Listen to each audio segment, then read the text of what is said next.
beautiful day here in La Mission. I hope it's as lovely wherever you are. We have a great not church this morning.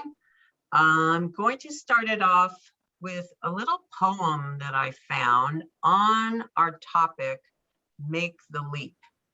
So this is a poem by someone I hadn't heard of before. He's an artist, a painter, he does animation, he does all kinds of things. And I have no idea where I found it, but it seemed to really fit our theme today. It's by Christopher Creeth and is called Life Blood. Come find me at the edge of everything, beyond physical and mental reasoning, above logic and rational, disputed among scholars. I'll be waiting on this plane, although I am smaller. Smaller than those who have platforms and microphones, smaller than those who spew words with hateful undertones. Yet, here I am with my meager whisper of larger truths.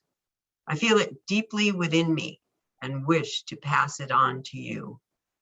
Lean in, dive in, let go of your realities.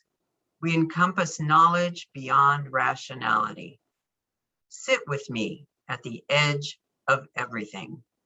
We have all the time in the world to drift away from insanity.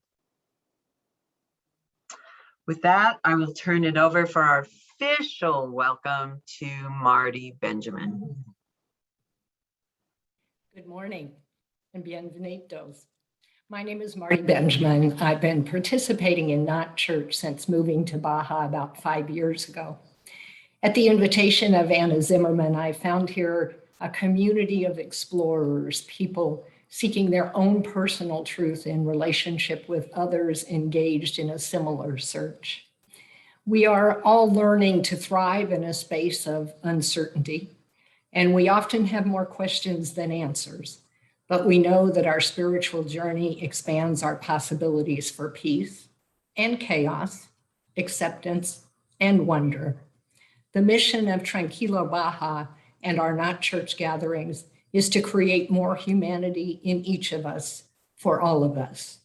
We're glad you've joined us today. We wouldn't be the same without you. Today, we'll explore the idea of making a leap. When I think about making a leap, I realize that it's a bit intimidating for me. I think of the scene in the movie Butch Cassidy and the Sundance Kid, where Paul Newman and Robert Redford elude the posse by leaping off the cliff into the river far below. They somehow survived that daunting leap and carried on with their chosen career in bank robberies until the Bolivian army finally caught up with them sometime later. Personally, I resist big leaps, preferring a measured, thought out plan with visible steps and a clear destination. It's only when I recognize which things are beyond my control and I see no better option that I take a big leap to actually find what I'm seeking. And yet some of my most rewarding experiences have followed a leap into the unknown. Many years ago, I felt stagnant and frustrated with my life in Vancouver, Washington, and I set a goal to move to the San Francisco Bay Area, where I imagined I'd find more career opportunity and a community aligned with my personal values. I engaged an executive recruiter and I had interviews with prospective employers and nothing materialized.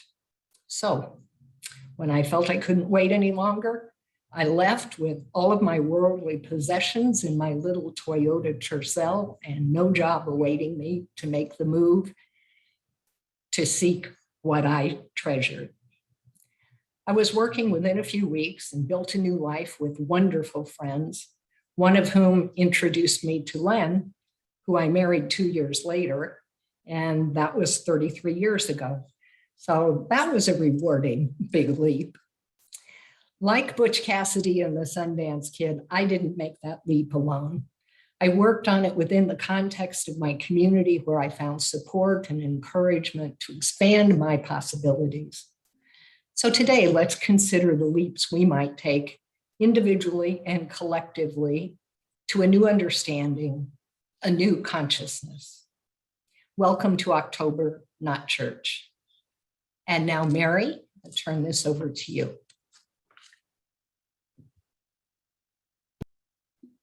Thank you, Marty. Hello, everybody. We're going to do a short meditation, and I would encourage you to sit comfortably, feet on the floor. If you can take your shoes off, so much the better. And we'll start by taking some deep into the belly breaths. Breathe in, calmness, serenity, peace, energy. Breathe out anything that does not serve you in this moment, any distractions, bodily aches and pains, disturbing thoughts. Just let it all go. Another deep breath in. Fill your body with energy and light. Breathe out everything that might keep you from this moment. And keep breathing naturally. And if the thoughts arise, which they usually do, just let them go and return to the breath. So in the center of your being, usually in the solar plexus area, is your essence, your fire essence, that light, that energy, which shines out to the world and within to your soul. Let that energy be felt as expanding light, which now is traveling down your spinal column, down through your legs, into your feet, and through the roots, which from the bottom of your feet, your toes, extend into the earth, and ever expanding outward and downward roots like mycelium, until you touch the center of Mother Earth, Gaia. And with great gratitude and great love, you reach that point and the energies commingle, the beautiful emerald green healing energy of the Earth Mother, combining with your soul seeking, with your energy.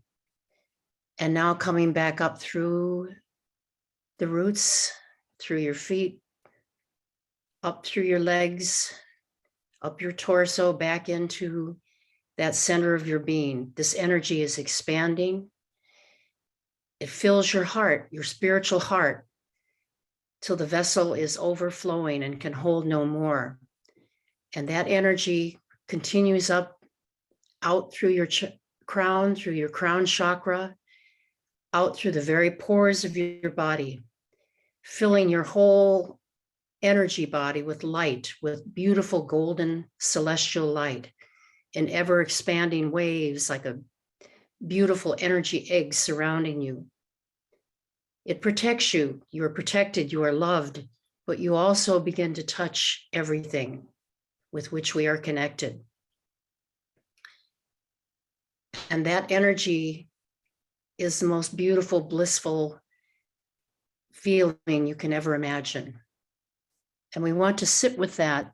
We want to sit with that awareness for a few minutes and just let it bathe us, let it extend out to touch everything within and without.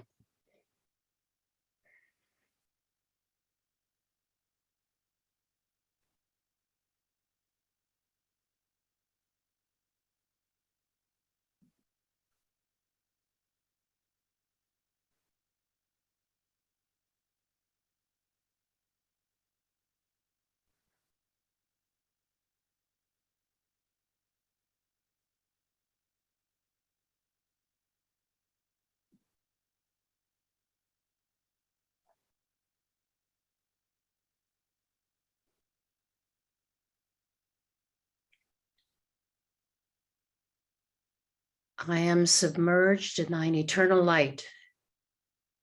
It permeates every particle of my being. I am living in that light. The divine spirit fills me within and without. I am submerged in thine eternal light. It permeates every particle of my being. I am living in that light.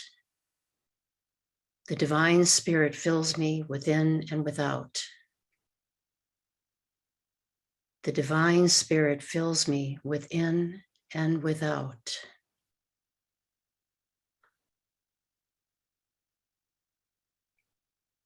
Om Shanti Shanti.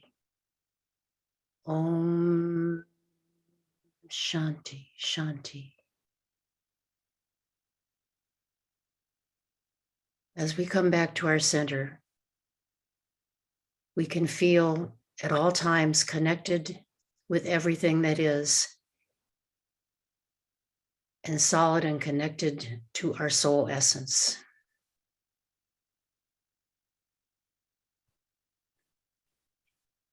Wiggle your toes, wiggle your fingers. Blessed to be here. Thank you.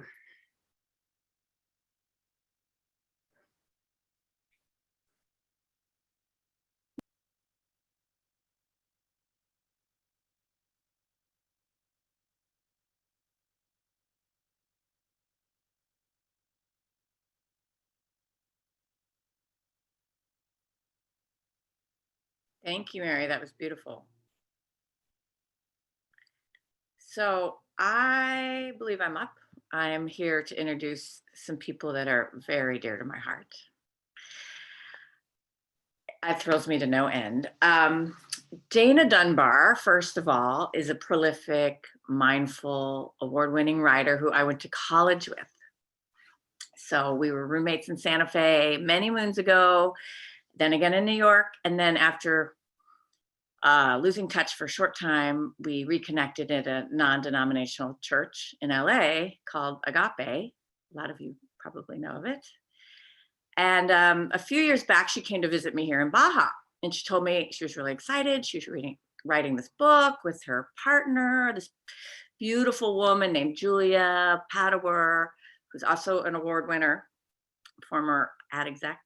And they met at the University of Santa Monica, where they got their master's degree for spiritual psychology, and also where they met Anna Zimmerman and John Seeley, and I believe Leslie Smith, a few people in our community. So Dana came and knew some people already. I was amazed. And she was quickly charmed by La Mission and decided to stay here for a while. And she invited Julia out, and they continued to write this book. I got the pleasure of hearing early drafts here and there, and I have no doubt they were tapping into the powerful energy that this place elicits. Well, now the book Awake has just been released, and not only is it incredibly timely, but it has phenomenal reviews. And initially they were going to play the trailer, and I really encourage you to go to their website and watch this trailer. It's amazing, but Zoom has limited streaming capabilities. So I'm just going to read you the copy from the back cover of the novel to set the scene. Akara is home to a civilization far more evolved than our own. Long ago on Akara, a planet in the Pleiades cluster, the ravaging era raged. It was a time of toxic greed, rampant warfare, and environmental devastation. Akarans were on the brink of extinction. Out of the turmoil, a critical mass of beings experienced an awakening, which sparked a spontaneous shift in consciousness across the planet and ushered in the rebirthing. 1,000 years later, Mobius, a candidate for the Discovery Corps, Akara's elite space program, stumbles on an ancient relic, The artifacts reveal that a rogue space commander from the ravaging era attempted to colonize Earth.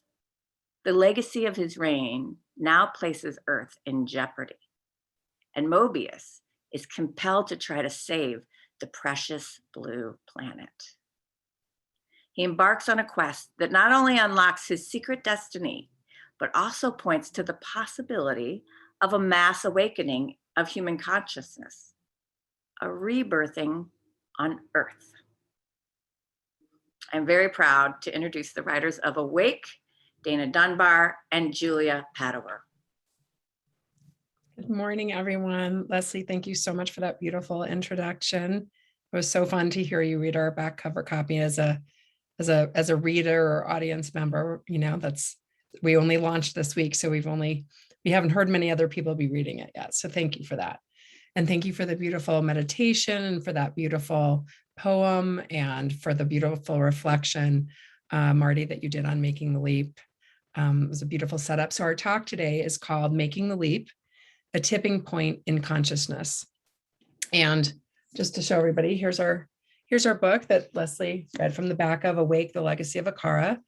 And as you just heard, Akara, which is this planet in the Pleiades cluster, in the novel goes through this mass awakening as they've come to the end of this horrible ravaging era and this 100-year-long final war that, you know, the times we are in now very much, unfortunately, are indicators of early stages of ravaging era, early mid.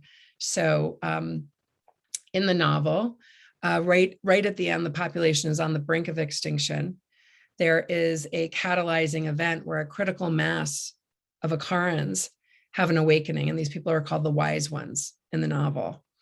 And they have an awakening, and the number of them is significant enough that it has a shift in the entire collective consciousness and brings about an awakening and an evolutionary leap in the evolution and consciousness of the entire civilization there forward.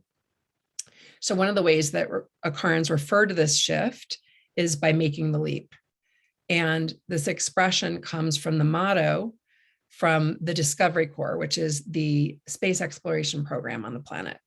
And the motto is from data to information to knowledge to wisdom, make the leap.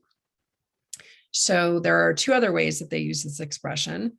One of the other ones is when they leap out of space-time and into the quantum field so that they can travel faster than the speed of light across the planet and relocate themselves across the galaxy and relocate themselves instantly.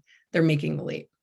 And then they also refer to making the leap as we might say, good luck, break a leg. They say make a leap to each other. So, but today we're going to be talking about making a leap in collective human consciousness to an awakened consciousness from an egoic consciousness. So I'm going to let Dina talk a little bit about how we can do this kind of a leap and create this kind of a leap and create a rebirthing, as we call it in the book, here on Earth. Hi, everyone. Thanks for being here. So great to see you all. Yeah, so we believe that we can have a similar shift in consciousness across the planet before we get to the level of devastation that Akara faced. We know the times right now seem really dark. The majority of people on the planet think that things are getting worse, not better, and that we're headed toward an inevitable demise. And that the pandemic, as we know, has intensified fear and division and making that perspective even more intense than what it's been before. From where we stand now, it can really look impossible almost to emerge out of the upheaval that we're facing of rampant unconscious egoic behavior, and before irreversible events take us past like a point of no return. We hear that a lot from climate scientists, and it's, you know, a lot of doom and gloom right now. But there's another story and a possibility going on simultaneously, and that is where we all come in and where we all are holding the light and have a possibility of a new earth, as Eckhart Tolle says. Amidst the darkness, there's a tremendous amount of light that is also coming onto the planet right now. and it's facilitating the evolution in human consciousness. And I know that you all are experiencing this quickening of the light.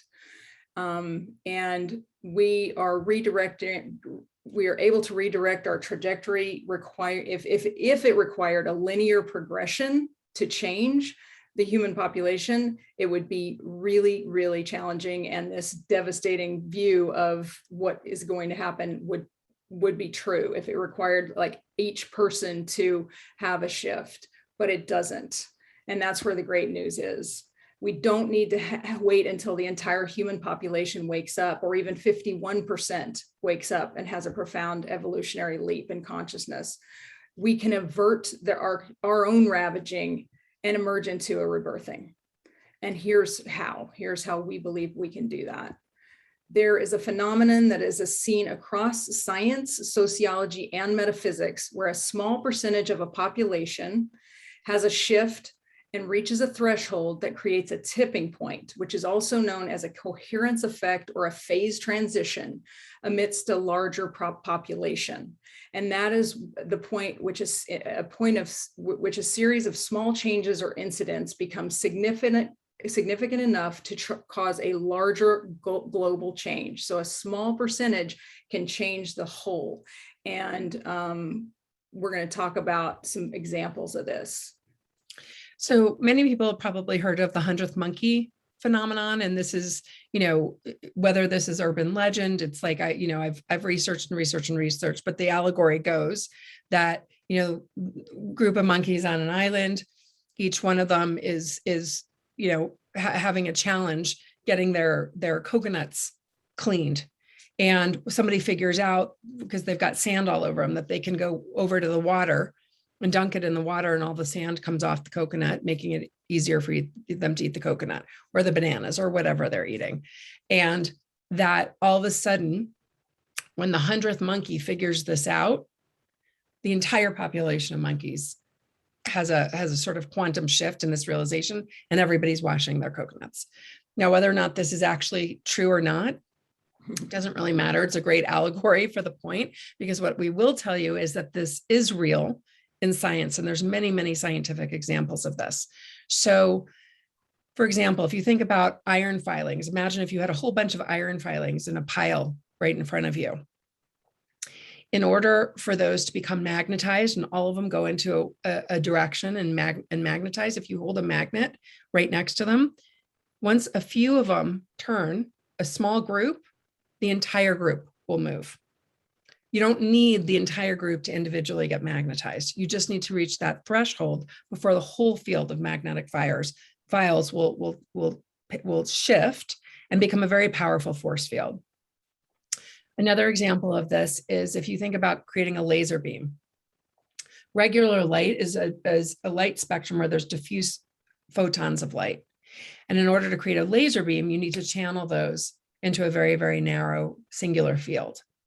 Well, it's only a very tiny fraction of all the photons of light that need to become aligned in order for all of the surrounding photons to be pulled into a laser beam, which is a much more concentrated, much more powerful form of light. And that number is so small, it's only the square root of 1%. So it's an infinitesimally small number relative to the whole, not even 1%, the square root of 1%. So the last example I'll give is when water reaches a boil. When it comes to the critical temperature of 212 Fahrenheit, 100 Celsius, it transitions from water to steam. And it goes through this phase transition into something much lighter and more free and less dense. So we see this phenomenon existing all throughout nature. And the same tipping point can be applied to consciousness. So right now, even though we're in the midst of this appearance of intense darkness, we do have a tremendous amount of light on the planet at the same time. And we really believe that a phase transition is happening on the planet, and we have the opportunity to really catalyze and accelerate reaching a tipping point. And this phase transition that's happening right now on the planet, there are many spiritual teachers, I'm sure many of the people you guys listen to, many spiritual teachings, ancient spiritual teachings, that talk about different eras and yugas and times that we're in cyclical time, that we're coming out of a dark phase and into a lighter time, point to this idea that we're in this phase transition. We're emerging into this critical time and coming up on a tipping point. So just like water, before it comes to a full boil and turns to steam, there's a lot of chaos going on, and it doesn't look like anything of any significance is happening other than chaos. But that chaos transforms into the steam, into the next phase, into the next stage. And from our point of view, we believe that that's what's happening now, and that we really have an ability to impact this and catalyze this tipping point so that we move things into this direction that we're wanting to move into this quantum leap in human consciousness. And again, that it doesn't have to be this linear, step-by-step, small movement that will take eons and epochs to achieve.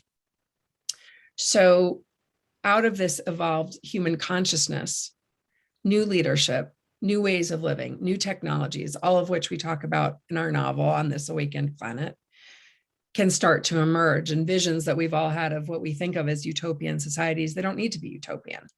And, you know, you guys down there have created this like really beautiful community. It's one of the reasons that both Dana and I were so enchanted.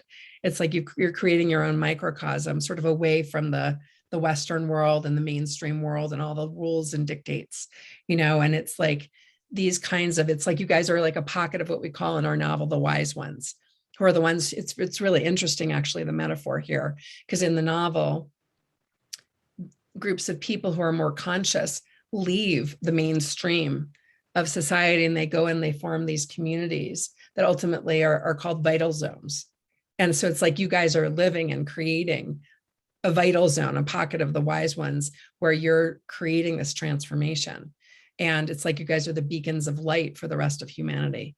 So it's really out of this kind of coming together, really steeping and creating this evolution in consciousness individually and then in these small groups, that the more that we can catalyze this, the more that we can create a quantum leap in human consciousness. And in the novel, Mobius explains to his human friends, he ends up coming to Earth and he takes up with an unlikely crew of a Guatemalan jungle ranger, a billionaire heiress from New York, an environmental activist, and a Mayan shaman. And together they're on this epic quest through the lawless jungles of Guatemala and through ancient Mayan ruins to try to stop a time capsule that's going to bring an end to the world, according to the Mayan prophecy. So as they're on their quest, they ask him all kinds of questions about his planet. And he explains how this awakening happened, and they're hoping that something like this can happen on Earth. And he shares that the evolutionary threshold that was required to create this, or rather the threshold to create this evolutionary leap, was only 1% of the population. So we didn't just make this number up. We were inspired to use this number based on real data, real experimentation that has taken place here on Earth in real life. So the Transcendental Meditation movement has, led by Maharishi Mahesh Yogi, conducted a number of studies on the impact of meditation in the 70s, the 80s, 90s. And we're not promulgating TM per se at all. It's just that he's the one who happened to conduct the studies. We're talking about any form of meditation here. And he did large, huge studies studying the impact of groups meditating together, large groups meditating together on populations. And there were two really big ones done. One that had 1% of a population meditating, one that was as small as the square root of 1% of the population meditating. And they saw massive reductions in crime rates, in murder. They saw impact on the economy. All kinds of positive measures went up and negative metrics went down. So we were inspired by this, and so that's where we got our 1%.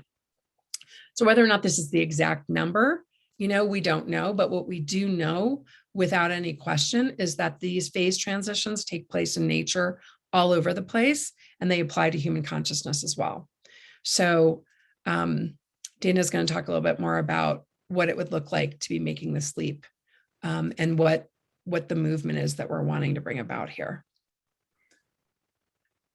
So as Julia said, we want to inspire and incite a movement where we can make this leap in consciousness, where we can arrive at this critical threshold on the planet and awaken to our true nature, which is love, oneness, and wisdom. And how do we do this? We awaken through devotion to spiritual practices, to particularly meditation, which allows us to enter the stillness and the silence where the truth and love are born, as well as bhakti practices, focusing on love and devotion to spirit, to God, to oneness, to heart opening, to joy, to raising our vibration through song, through prayer, through meditation, and also obviously through spiritual communities like this one, through our sanghas, and to coming together and raising the vibration together, because we know where two or more are gathered, the energy is increased quantum fold. And that's what you all are doing here. So, and it's where we discover our true nature, where we uplift each other, where we find our common humanity and our common awakened consciousness within each other. And this lies beyond our thinking mind, beyond our physical bodies and the external world of ever-changing experience. We have to look within to that which never changes. And the other thing that we really have to do is we have to look into our own personal shadow work that heals the personal, intergenerational, and karmic patterns in our psyches. We all have heard of spiritual bypass, and we all want to do it. I know I do. And to making the leap actually means, going through clearing out, which is what is within our own consciousness, that is out picturing, projecting out into the world and showing up as these events that we're seeing outside of us. We're all in a massive cleansing, purifying phase of clearing up and cleaning up our own unconscious resistances, judgments, ancient hatreds, biases. And it's so important that we have so much courage right now. It takes a lot of courage. We have to shift our focus away from the narratives of doom and gloom that we see on the news constantly in our entertainment and our television and film. It has gone down into the toilet, as you all know, except for every once in a while, there's a beacon of light that comes to the surface. Like for me right now, and Julia, Ted Lasso is just such sweetness and so precious. The movie Soul, that it was a true spiritual entertainment. But if you think about it, we do not have spiritual entertainment on the planet, and that's what we are trying to bring in with our novel, is to bring in an alternative to this dystopian view of our planet and Earth as a ruined planet, not as some Pollyanna denial, but as consciously attracting more of what we want to create in the world. Right? So we're lifting our vibration, and we're not looking, whatever we focus on grows, and whatever we resist persists. So we're focusing on the positive and turning away from the negative narratives. So at this point in history, we've experienced the same conflicts and dramas over and over, and we know we're not getting anywhere. We can choose to stop this madness and realize that there's no game on earth but awakening anymore. There's nothing else going on here. And when enough of us do this, we can raise our vibration on the planet sufficiently to affect the whole. It feels like we're so small and we don't have an impact, but this is how we have an impact. We do it within ourselves. And what kind of life can awaits us after such a phase transition? Our minds can't even fully grasp the miraculous and magical possibilities of what we can become. But there's no doubt it will look a lot more like a Kara after the rebirthing than Earth looks right now. And that's why we created this novel as an allegory for what we can become. So we would love for you to join us in this rebirthing movement by reading Awake, by supporting it, getting it into the world any way you can, And just so you know, so I touched on this a little bit, but we have two missions. One is the rebirthing. One is to reach this tipping point, to put it in people's minds, to plant this seed. Story has always been used in the past, and not recently, but in the past, as myth, to see the possibility of our human potential. But it's been hijacked by this negative egoic consciousness and people like delving into the worst possibilities of egos battling each other. But we want to reclaim story, and we want to use it to uplift and give this vision and plant this seed. But we also are hoping and praying that this has enough success in the world that it creates a sea change in spiritual, that spiritual entertainment becomes an actual thing. Right now, it's not even a genre, but The Alchemist is coming out soon. Will Smith is producing it. Soul came out. There's Avatar is in this lane. There's 3 more of those coming out. So this is part of the sea change. We have to tell new stories. Iyanla Vanzant, Oprah Winfrey TV show host and best-selling author, you all may know of her. She said that Awake is a visionary page turner. We have to tell new stories to wake up and heal. And Awake is one of those stories. It's one of the stories. We want there to be so many more stories, so many more artists' works being seen, promulgated and supported in the world, so that we can have, for me, just be able to sit down, be able to chill at night and just like watch something that I'm like, I love this. It's so fun. It's so cool. It's so entertaining. And I don't walk away feeling like I need a shower, and my soul has been scarred. So, this is the other thing. So we are asking these spiritual communities to join in this movement, to tell everyone about it, and so that we can all make the leap together. Yeah, and I want to bring a little science into what Dana's talking about the stories. Again, this isn't just about, oh, we want our novel to be successful. Of course we do. We put a lot of time and energy into it. Of course, we'd love it to be successful. But right now we have somebody who's going to actually be taking this to someone who could really do something with it, potentially, who's in the mainstream. And when I was pitching him this, we talked about spiritual fiction is not a genre of fiction. It doesn't exist in the publishing world. You can talk about chick lit, sci-fi, romance, thriller. You can go on and on. We have huge swaths of people who read spiritual nonfiction. There's 3 boutique publishing houses, Hay House, started by Louise Hay, that many of you, of course, are familiar with. 3 boutique houses dedicated to this. And yet, when it comes to the world of fiction and stories, it doesn't exist as a genre. We'll get laughed out of an agent's office. And the point here is all it takes for the industry to start to get on, whether it's Hollywood, the publishing industry in New York, whether is one thing to prove concept. After, what movie was it? Was it La La Land that took 10 years to get made, which was a huge success because no one wanted to believe that a movie musical could be successful. Well, it spawned something. It broke through that belief system. So if this is successful, more and more and more stories will get made. And it's not just like, oh, yay, we get to watch something uplifting and good. That's great. And we get to feel good. But as Dana pointed to, we have a blog out about this right now. And she pointed to this idea of the impact of stories.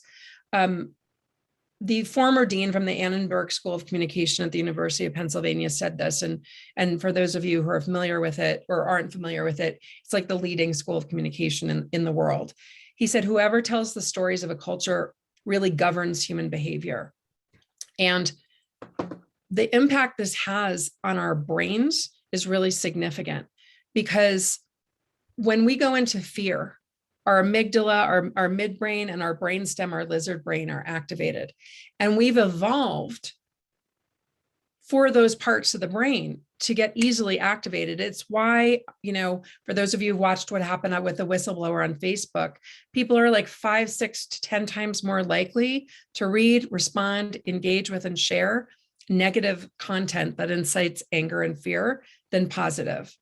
And the reason is that we're biologically, from a primitive level, wired that way to scan for danger. It creates dopamine. It's a survival instinct. But just like we evolved a neocortex and a human brain up here, that's not just our animal and our lizard brain, our spiritual brain is evolving. And the more we can reprogram it with these positive stories, we start activating the pineal gland. We start activating the spiritual brain. So this part of the brain becomes the prominent part of the brain. So we're creating neuroplasticity, we're rewiring our brains.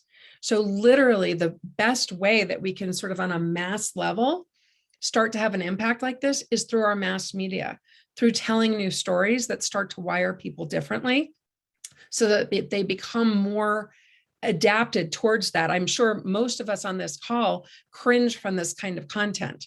It's because our brains have already started to get rewired that we don't get pulled towards that. We kind of cringe and back away and look for the lighter content. So the more we can get stories like this out there, the more we can reprogram the brains of the masses to make them more susceptible to meditation, more interested in it, and create the sea change that we're talking about.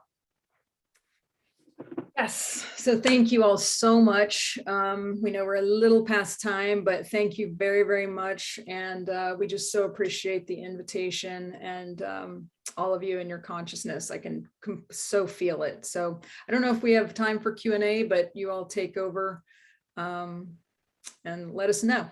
We're open.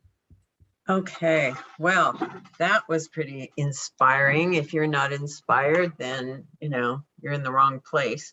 That was pretty great from start to finish with Marty's welcome and encouragement to take leaps, and Mary's beautiful soul opening energy, letting go of things we don't want and pulling in the energy and connecting from everywhere. Leslie's wonderful introduction to these and kind of miraculous encounters here with these two fabulous women who are just so, I hate to keep using the word inspiring, but it really is. I actually felt myself shifting because I don't know, anybody who knows me, I can really go to the dark side really easily. Even though, I do lead this meditation group and Sangha, I try really hard to shift, but I really felt a shift toward optimism. That whole discussion about the tipping point and the 1%, I just found it incredibly encouraging and hopeful. And, I'm finding myself wanting to talk to everyone I know in Hollywood and, encourage them to get on board with this. So thank you, thank you, thank you. This was really a wonderful morning. And before I open it up to questions, which we will do, and announcements, I forgot this morning. So I would like everyone to look at the screen, put on your inspired face, look happy, and I'm going to take a screenshot. Okay, come on, everybody. Let's look happy. Come on. One. Okay, I'm gonna do another one. Hold on. Okay, one more. You have a second chance to look really happy and inspired. Thank you. Okay, so now if you do have a question for Julia or for Dana or for anybody, let's hold off on announcements and stick to questions at this point, please. Anybody, questions? Mary, got a question? Yes, unmute, please. Not a question per se. I'm so excited to read your book, and I really am thrilled that you're bringing in the science, because to me, the real science is when people get it, that if you're singing in a choir, your heartbeats become coherent. If you're meditating, you can actually affect the whole environment, so to speak, human environment, in terms of people's level of consciousness. I mean, wow. Thank you. Thank you. It's great. Thanks, Mary. Anybody? Questions, thoughts? I have one, but I not good. Who's John, Mary? Who's that there? That's okay. I can jump in if Beth is. Am I on? It's Mary Beth. Yes, hi, Mary Beth. Hi. Hi, Dana. Hello. How are you? It's so good to hear from you. I loved it, and I just ordered the book, and I just want to say that today it's $6.99, and that is a discount from the $11.99 price.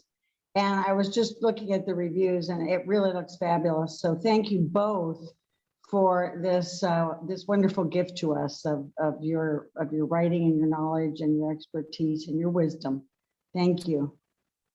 Thank you, Mary Beth. I just figured out who you are because it says John DeCecco, and I'm like, Mary Beth, hey, I'm so glad you're on. That's so cool. Thanks for ordering. Yes, the ebook is $6.99.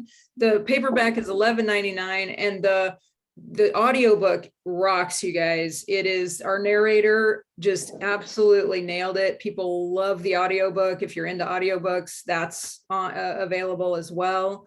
And thank you. yeah, Thank you for saying that, because I thought about getting the audiobook, and now I will.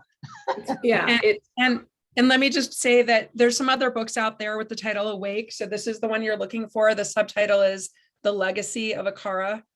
Yes. And yeah. yeah, so if you're on Amazon and you type in Awake the novel, Awake the Legacy of Akara, look for the orange and blue eye. I ordered it too, and now I think I'm going to have to order the audiobook as well. So. Yeah, a lot of people are doing both. We have some people who they're like, it's like being immersed in a film, you know, listening to him narrate it. So he's pretty great. Mm. Got some other questions, Renee and Yeah, Bertha? hi. I'm so excited about this new genre. I feel a lot of people starting to write, spiritual fiction, and yeah, hello, I'm one of them. But it's beautiful, and so I noticed you have a Mayan shaman in your story, and you're talking about the Pleiades, and you're talking about linear time being so slow. So I was wondering if you have any of the Palladian and the Mayan spiraling of energies instead of time. So instead of being stuck in time with a past and a future, we spiral through 20 earth energies and 13 universal energies. Does that play at all in your novel? A bit in the sense that, first of all, in the Mayan calendar, they go through these Baktuns, which are like major cycles of time. So that's in there. And then we have something in there called the Taurus, which you'll have to read about. And it's about essentially a geometrical pattern, which permeates the entire cosmos from the tree of life, which is a major figure in there, to the patterns of the galaxies and the universe itself, where everything emanates from a central point, comes out, comes back around. And we have something called that's called the Axis Mundi in the Mayan shamanic tradition, which is the central column where you're coming out of space-time into the timeless realm and then out. So we have a lot of references to this in different ways. Yeah, so basically, yes. yes, yeah. A lot of cool sacred geometry, very interesting stuff about the Mayan Pleiades connection.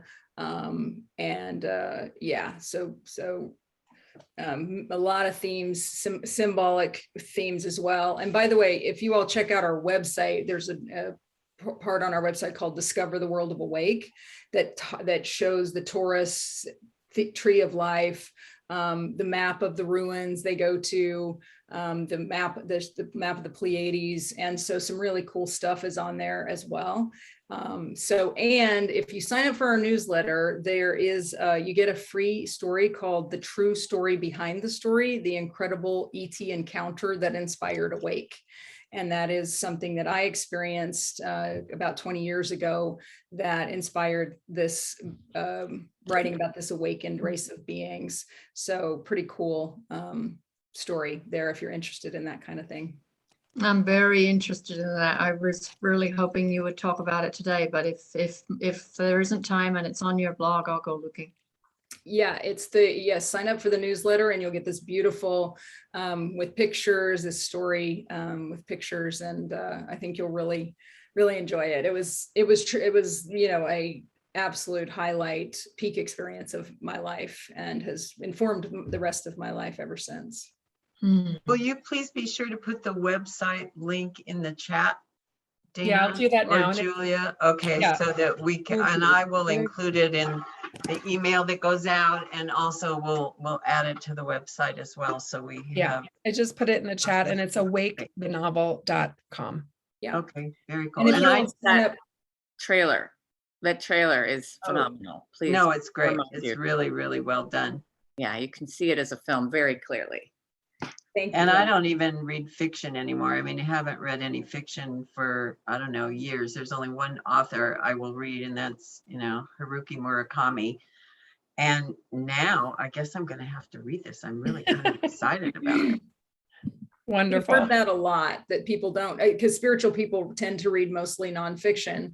And so we've heard many people say, I haven't read a book in, a novel in 20 years, and are just, and then fall in love with it. So, yeah. No, I'm down with it. I'm gonna order it, gonna listen to it. Okay. Awesome. Can I jump in with my question and comment?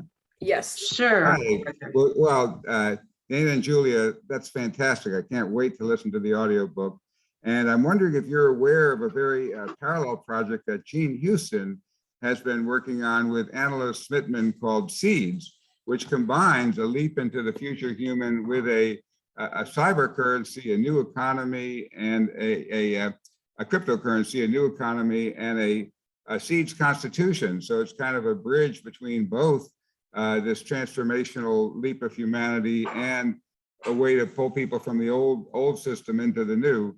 I wonder if you're familiar with Seeds, and if not, maybe if I could introduce you to Annalise. You could hear her on our podcast. We have a People Powered Planet weekly podcast on Wednesdays, and I'd love to have you two connect. Do you know about that already?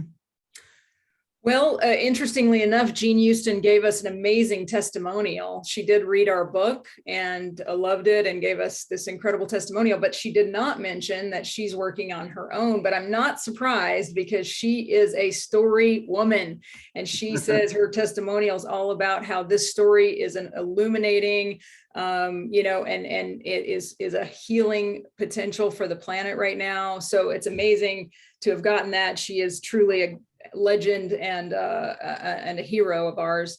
But yeah, I'm super excited. She's working on her own fiction. I love that. And we'd love I'd to love connect to with anybody. connect you with Annalise and the whole Seeds people who are working very parallel. I think you'd enjoy hearing that. And I did put a link in there to the YouTube of Gene Houston and Annalise talking about it. But then you're it'd be good to have you come into that same kind of circle, because people thinking in like minds, transforming the planet. So, and if you've listened to that podcast, I put that in there too, theworldismycountry.com/club. That gives you our People Powered Planet podcast. You'll hear that uplifting talk, and maybe we get you guys on it again later too. So let's talk about that opportunity. If you email me, arthurcanagus@gmail.com. Thank you, Arthur. I just grabbed your email down. Thank you so much for sharing that. We'll be in touch for sure. Yeah, Great. absolutely. Thank you. This is how things start, you guys. This is exactly what we're talking about. Nadine talking about sending people the book to people in Hollywood, Arthur inviting us on a podcast. Leslie's talked about sending to people that she knows, because she's connected to some badasses. And, it's the same, this is how it grows. It's not going to happen from the mainstream, from the mainstream media down. It's going to be people like us, the roots coming up, and grassroots kind of saying, like, we are ready for this. We just sent this proposal to somebody who is really the possibility of opening some big doors for us. And we found out that 30% of people in America right now consider themselves spiritual, not religious. And there are no novels, almost no novels and film or television being catered to this 100 million people in the country. So it's like something fresh and new is being born, and we are part of it. And we're so excited that you all are supporting us in such a beautiful way. Well, we certainly are. And, you know, I just feel like this community is a very, very special place. And I think you underlined that today. And you've helped us realize and understand that what we're doing here in La Misión and with Not Church and with our two meditation group, our three different meditation groups and the Enneagram, all helping us to understand what's going on within ourselves to make us more tuned into what we can contribute and do for the community at large. In fact, yesterday, as I was preparing notes for our Tuesday study group, I kind of poked ahead to the next chapter, and it's all about what you spoke about, Julia. Dana, about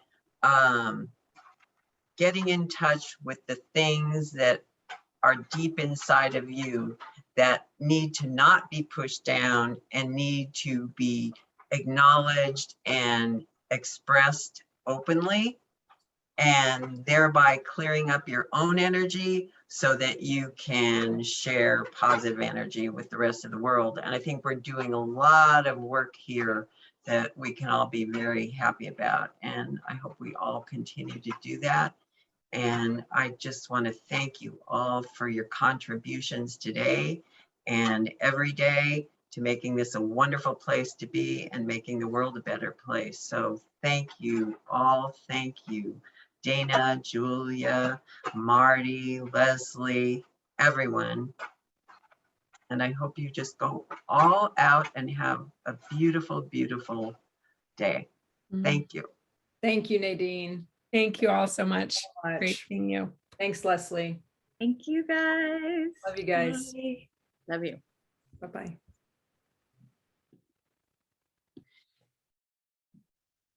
Nadine, will we be getting a recording? Can we get a Yes, link? I will, yes, I will. Do you want it? Well, I'll download it as soon as it's ready, and then I'll upload it to the Not Church channel on YouTube, and I can send it out to you.